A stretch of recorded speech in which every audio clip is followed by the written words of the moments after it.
Nah, I done grew up around some people living their life in bottles. Granddaddy had the golden flask, back though bigger day in Chicago. Some people like the way it feels, some people want to kill their sorrows. All right, guys, we are here with Game 2 of Jenner's team from North America, who, me and ImPERium both definitely thought in that first game had some pretty excellent mechanics. Maybe need to work on some of the team rotations a little bit, but overall, fantastic play out of them. Definitely better than I had expected going up against, Ace Gaming. While the game has changed and the players have changed even for Ace, definitely Ace, just the name and the reputation themselves, they're recruiting the best of the best that they can. So we've got an Anka ban and a Kinetic ban right off the bat, and we'll have to see where Jenners go with the rest. EA definitely comfortable in the long-range barrage coming out of some of these crystal mages like Celeste, like the Samuel, even Kestrel. Yeah. So we'll have to see where they go with this one. Yeah, I do like the Anka ban and the Kinetic ban. Pretty straightforward so far. Flicker, I definitely think Flicker is more of an NA strong hero right now, even though I haven't seen much action from the region of Ace Gaming. But we do see first pick Finn again coming out from Jenners.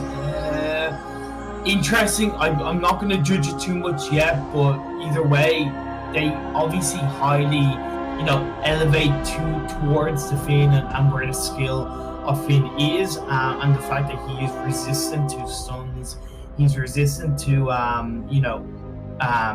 abilities that stun or root the hero. So that's they're obviously elevating that, but they want to make sure that they build a comp around Finn just that little bit better.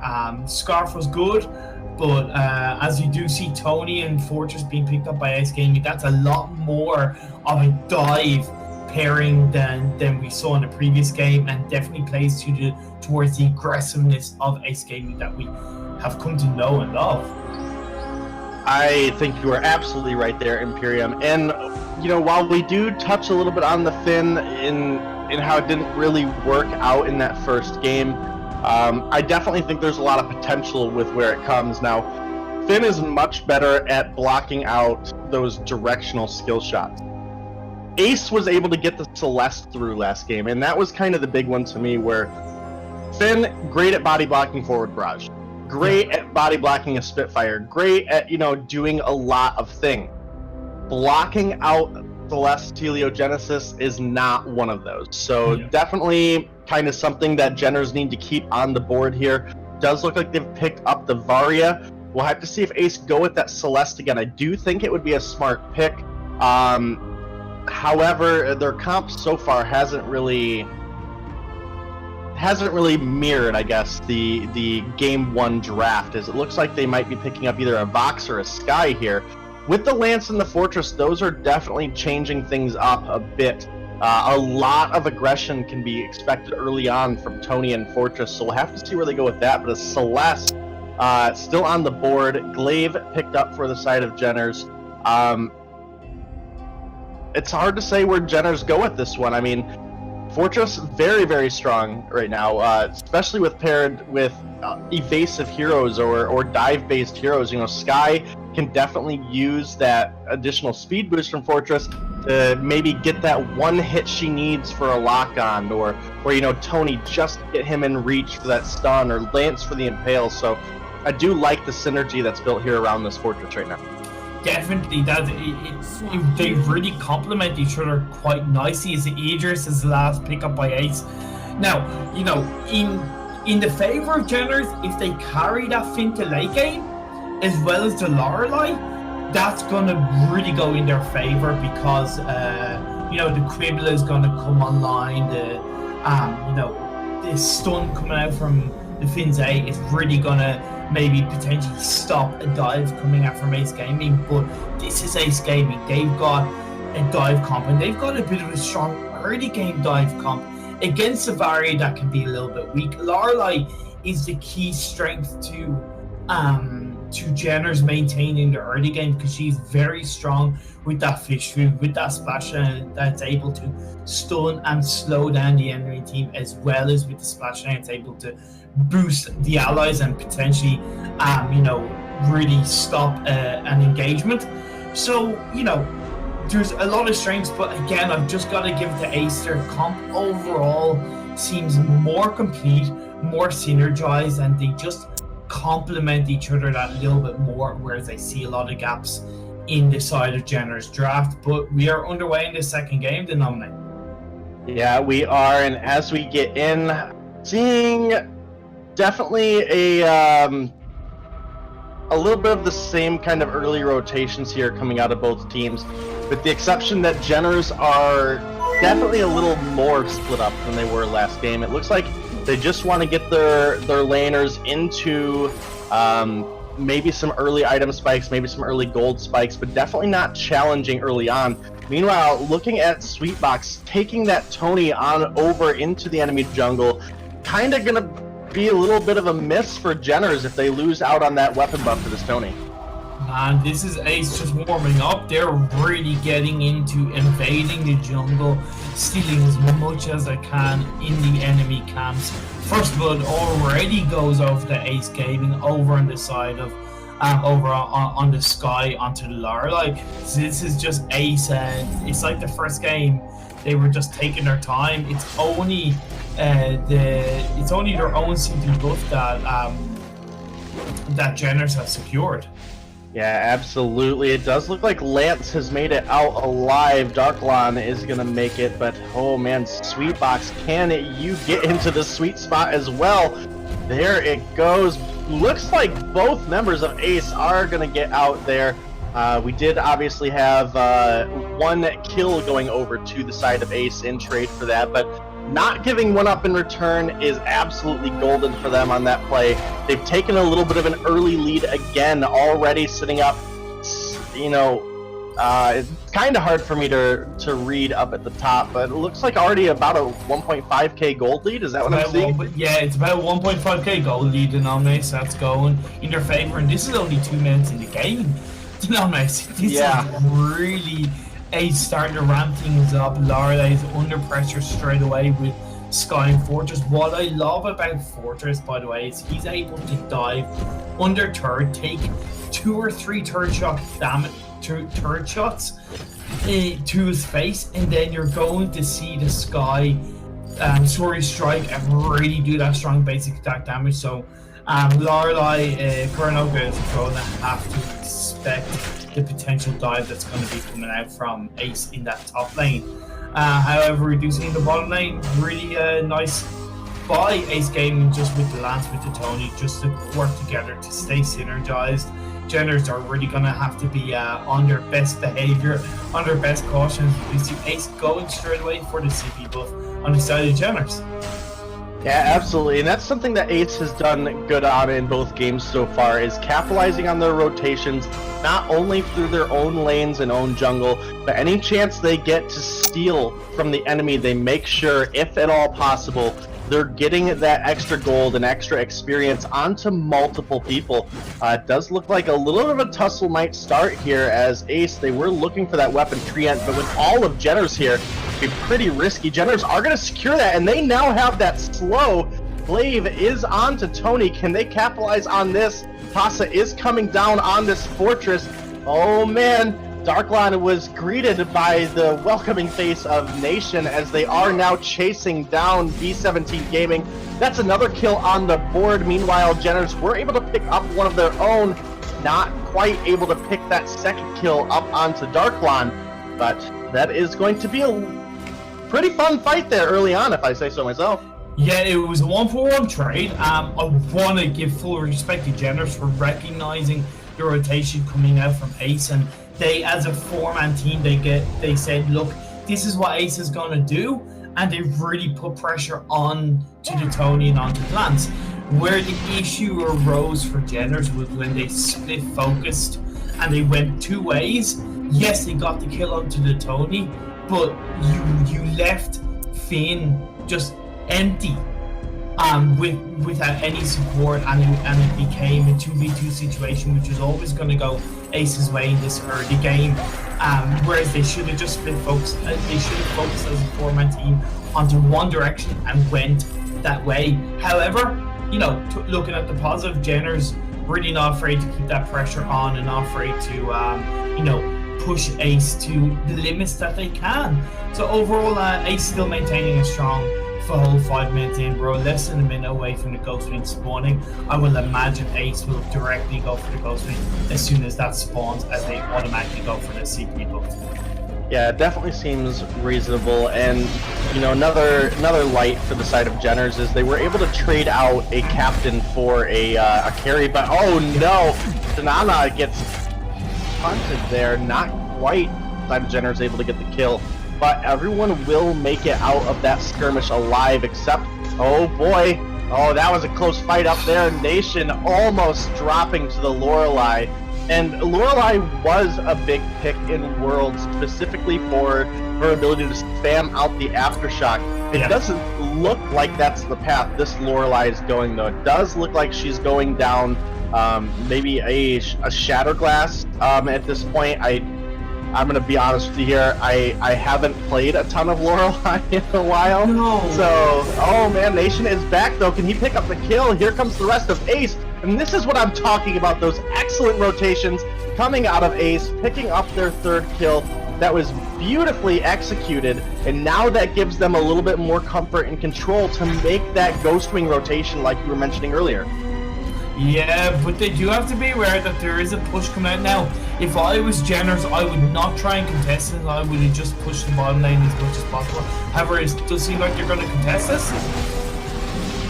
Looks like they're going to contest it, but it is going to go over to the side of Ace Gaming, and a kill coming down through for that onto that Varia. As Ace, they're not done. They're looking to get another pick onto this Finn again. And while it's not the target they were ideally looking for, it is one more, as well as the Arden to go with it.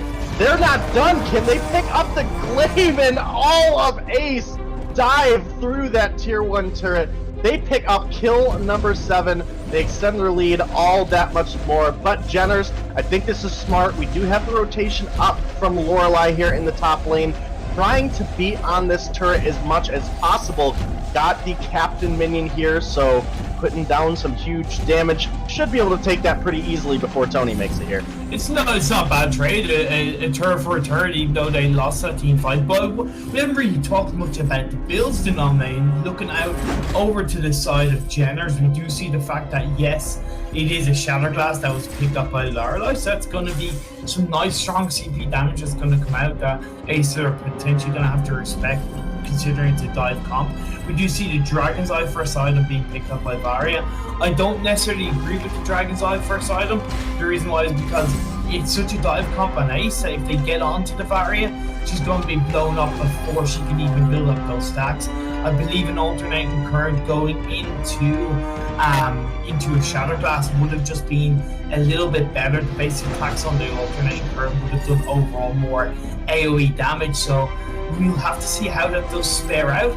And we do see the typical Poison Shiv, Glaive. Also interesting, as Poison Shiv has lost a bit of its touch in the 3.5 patch, but those are the builds coming out from Jenner's. You know, Ace, they do have the lead, so I'll talk about that build later on as the engagement is going down DeiNomine. Yeah, Anvil's Hammer is out. Gauntlet stuns up Sky. Can they follow through? It doesn't look like they have the speed. And a beautiful ult coming through from Tony there. Does look like Glaive is going to be the first to drop, followed by Arden. Oh man, Lorelei not far behind, and there goes the Finn. That is a beautiful set of 4 kills going over to Ace there. They're going to take down this first turret here in the mid lane. And they are just in full control this game. Very early on in the last game, Jenner's definitely were standing fairly toe-to-toe, and then there was a point where, you know, Ace definitely started to take control, had control of every fight from there on out. This game is Ace all the way non-stop. Their rotations have been perfect. Their execution has been absolutely perfect as well. And, you know, it's great to see this high-level gameplay still coming through here in Beinglory.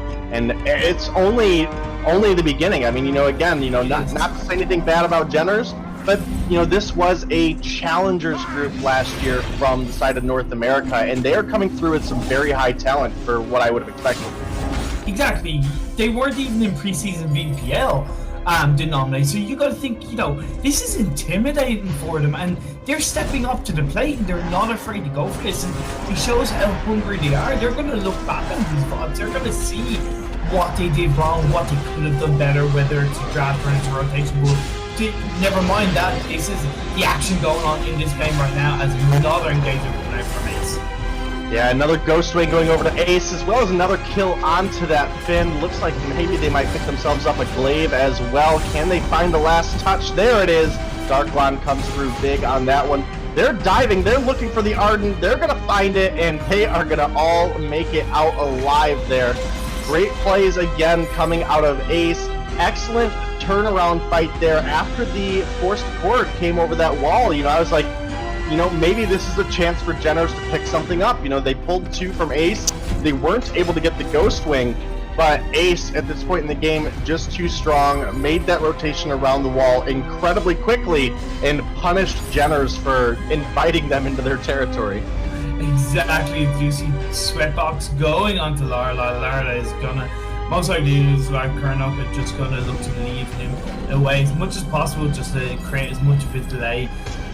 Activating that healing fast in Nation of Domination, as I'm gonna call him in this series, is it's just there to help split up that kill. But I want to talk about that last team fight engagement DeiNomine. You saw the focus, particularly I want to talk about Tony, Sweatbox on this Tony. He got the bada boom and instantly turned onto the Glaive. That is ultimate focus. That is the epitome of the Ace focus. And then the example that I mentioned in the draft of how much Fortress can dive on the turret and take those turret shots. He dove and took the turret damage, but as Ace being the coordinated team that they are, they won the team fight and Fortress came out alive. Ultimate win, easy, the best way to conquer any kind of team fight, and we're seeing it happen right now in front of our eyes by Ace Gaming as they do look to secure Black Claw. Yeah, looks to be the case. Jenners are making their way over here. I don't know if they have the power to get the steal. They don't, but here's the real question. Do they have the speed to make it out? Finn, certainly not, but Sky, he's turned their chase onto Lorelei. They find 1, they find 2, they find 3. Ace cleaning up after the back of that Black Claw take. Glaive is focusing down that mid turret with the minion wave that he has. He is going to get it, and it's going to give his team some gold, but gold isn't going to matter if Ace are able to clean through with 1 Black Claw push like they did last game, and it looks like that's what they're going for. Glaive is back, the team is respawning, but I think Ace at this point just too strong for the side of Jenners to handle. Gauntlet comes down, Sky is dropped dangerously low, but not before getting the kill onto Glaive. Fountain healing her up to safe levels. Ace, they're just working away on the side of Jenners. Black Claw working on the Vayne. That's going to be an incredibly clean game going over to the side of Ace. Only giving up 1 kill fairly early on, but trading it out for 2.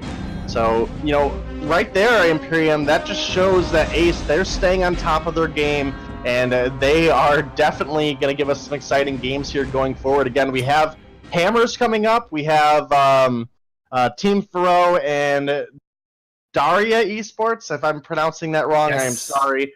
I do want to give a little bit of throw out here to Jenners, though, ImPERium. When you guys see this, I think you guys played exceptionally well. But definitely look back at these games, look at the rotations that Ace has made, and capitalize your knowledge off of learning from these guys, because they're definitely one of the best teams, if not the best team in the world right now, off of just how coordinated the gameplay was from. Yeah, it's where Jenners kind of faltered the most, I really feel, outside of the rotations, which was always going to be in the favor of Ace Gaming, was the draft. I'm not going to lie, I was a tiny bit disappointed in the second game with Jenners' draft. I think their draft in the first game, their comp in the first game was actually more synergized than in the second game. And picking up the Finn first in both games, it kind of it goes, well, where's the learning from it? Where's the difference? Where's the, experiment? Yeah, the rest of their comp was different compared to the first game, but when you pick up Finn first, there's only a limited amount of comps that are really going to work in the favor of that Finn first pickup.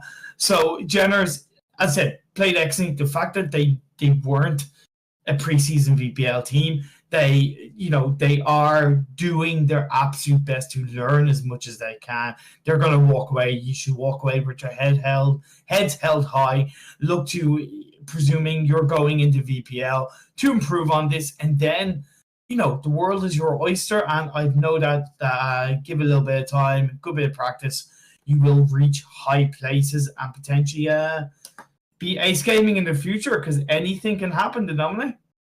Yeah, anything can, but I believe we will be getting ready for our next series. I believe we have Hammers up next, so definitely one of the favorite teams of mine. I've been a Hammer for a long period of time. No longer doing anything with the team. So we'll have to see what goes on here. I definitely think Ace are gonna give any of these teams that we're playing up against just biggest challenge they've had so far. Yeah, definitely. Hammers, Hammers, they definitely didn't perform the best in preseason VPL. They will be the first team to admit that they underachieved. A lot of results that didn't go their way, that, to be honest, didn't deserve to go their way. They just underperformed. But they also are a strong team of passionate individuals who are always looking to improve. And preseason was preseason. This is a new chapter. Going up against Ace Gaming, it's a new chapter. Going into VPL will be a new chapter, and it will be just looking to build upon the previous layer and add to it, and then go into this kind of series with as much knowledge, with as much experience, and see what they can gain from it. I'm sure that they will expect to, be the underdogs in the series, but every underdog has their day, and Hammers are a team that will look to, cause a small rift in the tide of Veinglory International Esports.